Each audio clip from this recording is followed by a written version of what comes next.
जय हिंद दोस्तों, मैं राजीव सर आपको हार्दिक स्वागत अभिनंदन करता हूं। आज देखा जाए तो सबसे बड़ी बात है कि मैं पॉलिटिकल साइंस देखा जाए तो पॉलिटिकल साइंस है राज्य विधानमंडल चैप्टर लेके आया हूं।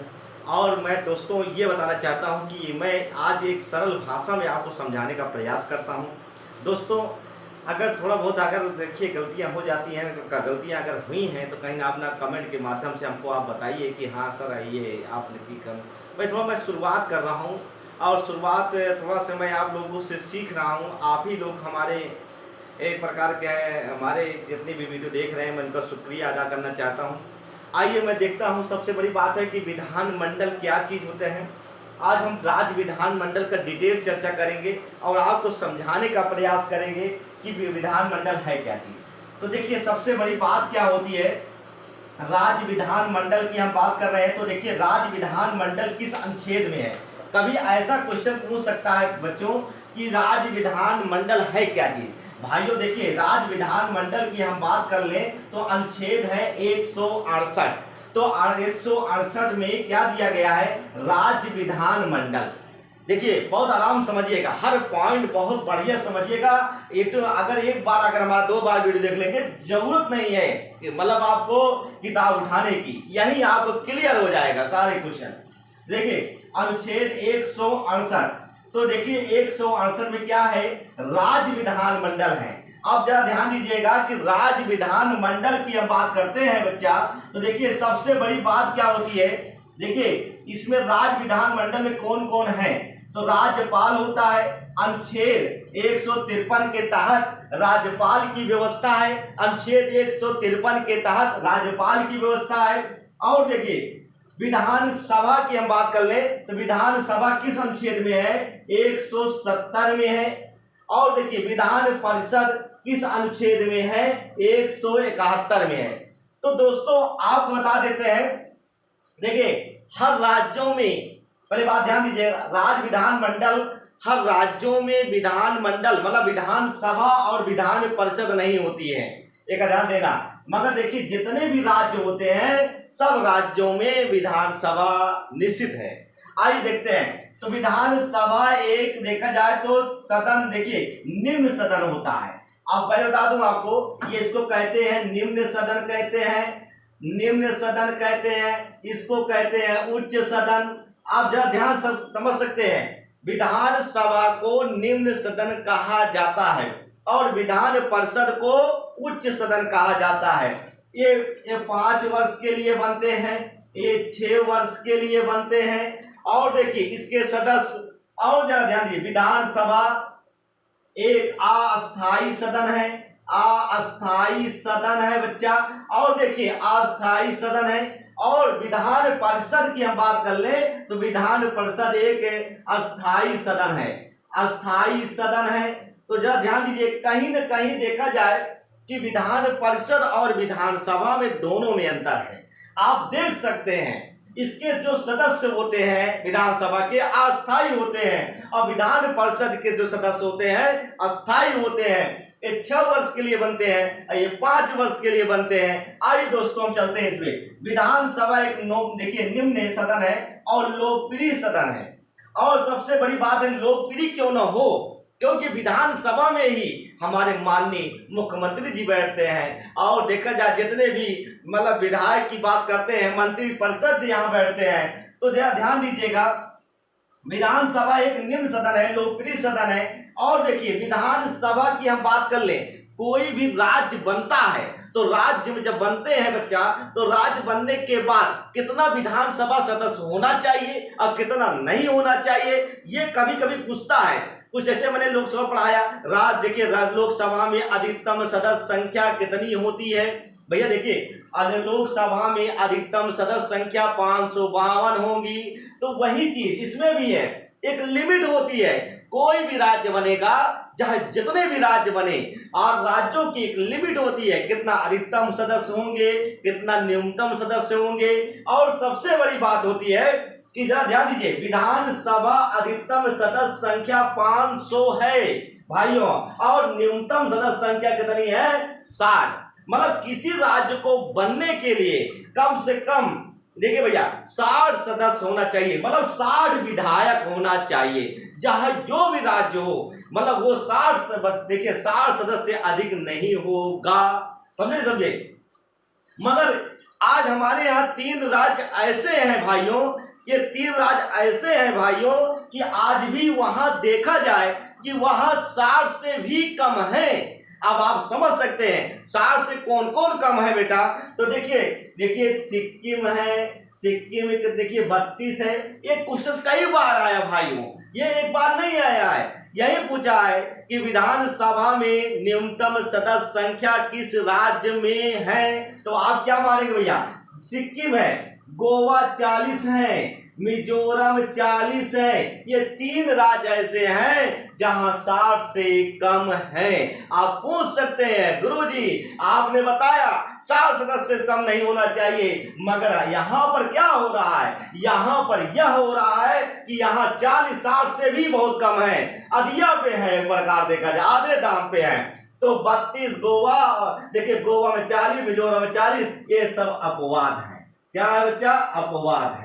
तो कहीं ना कहीं देखा जाए कि मतलब ये कहा गया है संविधान में, कानून में कहा गया अनुच्छेद 170 में संरचना का गठन किया गया है। क्या किया गया भैया, संरचना का गठन किया गया है। अब हम भाइयों बात करते हैं, देखिए टॉप की हम बात कर लें। 5 राज्य ऐसे हैं जहां देखा जाए विधानसभा, मतलब विधानसभा का बात करते हैं, विधानसभा की अधिकतम सदस्य संख्या कौन कौन राज्य में है, हम इसकी बात कर लेते हैं। देखिए सबसे ज्यादा टॉप 5 राज्य हैं, सबसे ज्यादा कहां है, 403 सदस्य कहां है, उत्तर प्रदेश में है, अपना प्रदेश है। और देखा जाए ये अपना मतलब मुख्यमंत्री योगी महाराज जी हैं। और ये वेस्ट बंगाल की बात कर लें तो वेस्ट बंगाल में तो देखिए दूसरे नंबर पे आया है। दूसरा नंबर कौन सा है, 294 सीटें हैं। ये कहां पर है, पश्चिम बंगाल में है। महाराष्ट्र की हम बात कर लें तो महाराष्ट्र में 288 सीटें हैं। गुजरात की बात कर ले, गुजरात में कितनी सीटें हैं, 243 सीटें हैं। और तमिलनाडु की बात कर लें तो 243 सीटें हैं। तो कहीं ना कहीं देखा जाए मैं 5 टॉप राज्यों की बात कर लिया हूं। और देखिए अनुच्छेद 333 क्या कहलाता है, अनुच्छेद 333 यही कहलाता है कि देखिए राज्यसभा, देखिए मैं बता दूंगा आपको, विधानसभा में एक सीट कौन रखेगा, राज्यपाल की। राज्यपाल नियुक्त करेगा। और राज्यपाल किसको नियुक्त करेगा भाइयों, जो हमारे यहाँ आंग्ल प्रवासी भारतीय हैं, जो हमारे अंग्रेज यहीं रहकर अपना अस्थायी निवास बना चुके हैं, उनके लिए सुरक्षित किया गया है। वो कौन नियुक्त करेगा, वह व्यक्ति नियुक्त करेगा, जानते हैं राज्यपाल नियुक्त करेगा एक व्यक्ति को। अगर उसको जोड़ लेंगे तो हमारे यहाँ उत्तर प्रदेश में 404 हो जाएंगे। सब एक एक बढ़ा दीजिएगा, क्योंकि राज्यपाल द्वारा ये कई बार क्वेश्चन पूछा है कि विधानसभा में राज्यपाल कितने सदस्यों को मनोनीत करता है, तो 1 सदस्यों को मनोनीत करता है।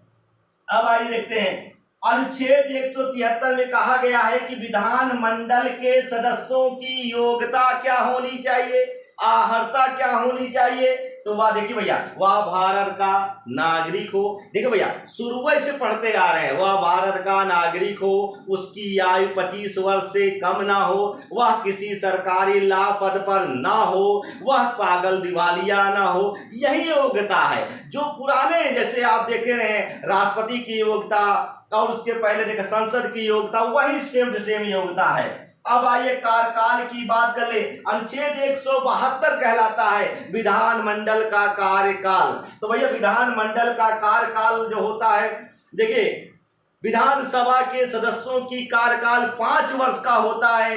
अन्य देखिए और देखा जाए तो विधान परिषद के सदस्यों का कार्यकाल 6 वर्ष का होता है। तो अनुच्छेद 172 में क्या है, विधानमंडल के कार्यकाल, मतलब कितने वर्ष के लिए जो सदस्य बनेंगे, कितने वर्ष के लिए नियुक्त किए जाएंगे। विधानसभा में 5 वर्ष और विधान परिषद में 6 वर्ष के सदस्य नियुक्त किए जाएंगे।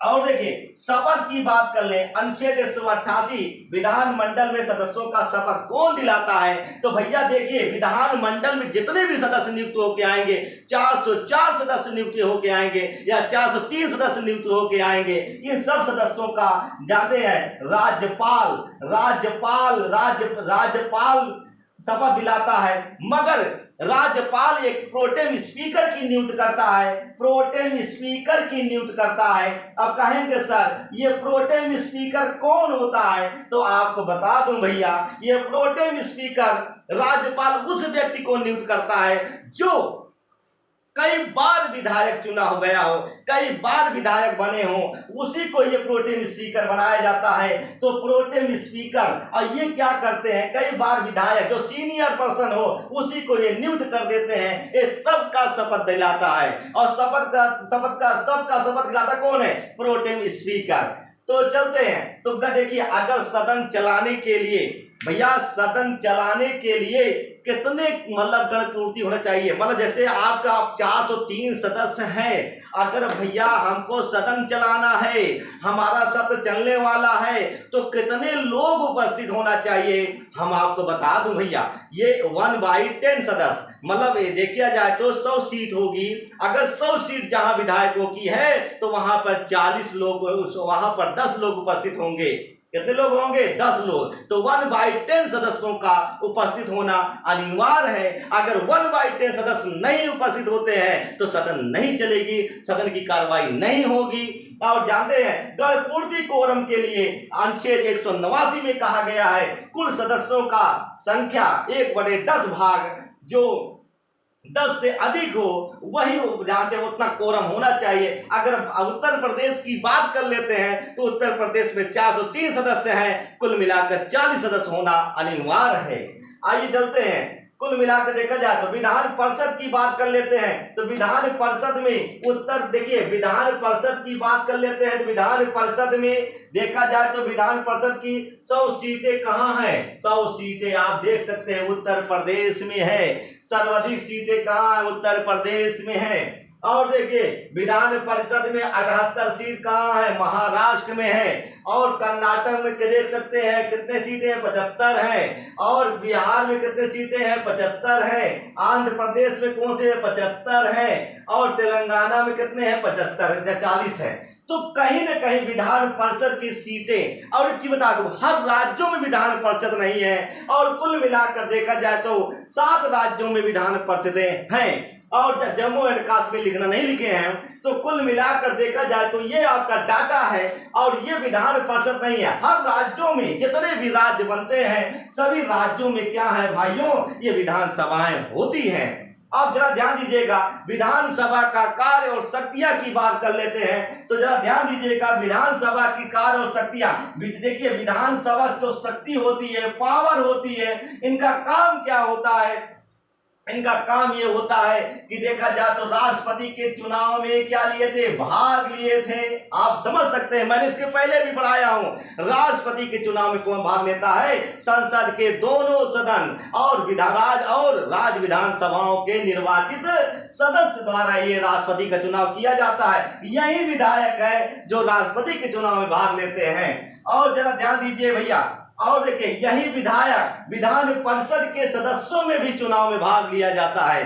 तो दोस्तों कुल मिलाकर देखा जाए तो जहां तक सवाल ही होता है, अगर मुख्यमंत्री, देखिए हमारे मंत्री परिषद, मुख्यमंत्री अपना त्याग पत्र देता है तो सारे मंत्री परिषद क्या हो जाते हैं? विखंडित हो जाते हैं। और देखा जाए तो सारे मंत्री परिषद हट जाते हैं। अगर मुख्यमंत्री आदेश दे दे कि विधानसभा भंग कर दिया जाए, राज्यपाल को आदेश देता है तो विधानसभा भंग हो जाएगा। और इसी में ये देखा जाए विधानसभा में एक अध्यक्ष बनाया जाता है और एक उपाध्यक्ष बनाया जाता है। और ये अध्यक्ष और उपाध्यक्ष कहां चुने जाते हैं? यही 403 सदस्यों में से 403 सदस्यों में से किसी को एक अध्यक्ष, किसी को एक उपाध्यक्ष चुना जाएगा। अध्यक्ष अपना इस्तीफा उपाध्यक्ष को देगा, उपाध्यक्ष अपना इस्तीफा अध्यक्ष को देगा।